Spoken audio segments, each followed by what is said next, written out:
നാട്ടിൽ വന്നതിന് ശേഷം ഇതാ നമ്മുടെ പത്തിരിയും മുട്ടക്കറിയും വാങ്ങിയിരിക്കുകയാണ്. നമുക്കല്ല കേട്ടോ, നമ്മൾ ബ്രേക്ക്ഫാസ്റ്റൊക്കെ കഴിച്ചു.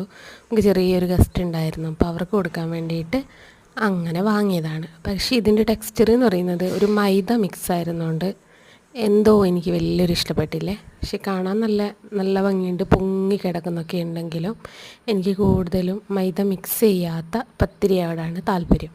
അപ്പോൾ നമ്മൾ അവിടെ നിന്നൊക്കെ ഞാൻ സ്വന്തമായിട്ട് ഉണ്ടാക്കിയിട്ട് കഴിച്ചത് കൊണ്ടായിരിക്കും ഇവിടെ നിന്ന് ഇതൊക്കെ കാണുമ്പോൾ വല്ലാത്തൊരു സുഖം, നാട്ടിലെത്തി എന്നുള്ളൊരു ഫീലിങ് നമ്മൾ കുറച്ചൊക്കെ നമുക്ക് ഫുഡ് കഴിക്കുമ്പോഴും അതുപോലെ നാട്ടിലത്തെ പ്രകൃതി ആസ്വദിക്കുമ്പോഴൊക്കെ കിട്ടാറുണ്ട്. അങ്ങനെയല്ലേ? അങ്ങനെയാണ്. അപ്പം ഞാൻ വിചാരിച്ചു എന്നാൽ പിന്നെ അതൊക്കെ ഒന്ന് അവർ വരുന്നതിന് മുമ്പ് ഒന്ന് സെറ്റ് ചെയ്ത് വെക്കാമെന്ന്.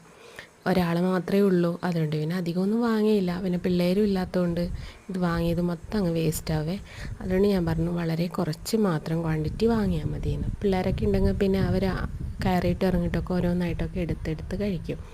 മുട്ടക്കറി എന്ന് വെച്ചാൽ കുഴപ്പമില്ല കേട്ടോ, നല്ല മുട്ടക്കറി ആയിരുന്നു. നമ്മളിവിടെ തൊട്ടടുത്തുള്ളൊരു ഷോപ്പിൽ നിന്ന്, ഒരു കടയിൽ നിന്നും വാങ്ങിയതാണ്. ഞങ്ങളിവിടെ പീടിക എന്നാണ് പറയുന്നത്, നിങ്ങൾ പീടിക എന്നാണോ പറയുന്നത്? പിന്നെ ഇങ്ങോട്ടൊക്കെ എന്ന് വെച്ചാൽ നമ്മുടെ ഹോട്ടലിനൊക്കെ കുഞ്ഞു കുഞ്ഞു ഹോട്ടലൊക്കെ ഇല്ലേ, അപ്പോൾ ഇവിടെയൊക്കെ ഉള്ള ആൾക്കാർ പറയുന്നതെന്ന് വെച്ചാൽ അങ്ങാടി എന്നൊക്കെയാണ് കേട്ടോ. അപ്പോൾ പലതരം ഭാഷകളുണ്ട് നമ്മുടെ കൊച്ചു നാട്ടിൽ.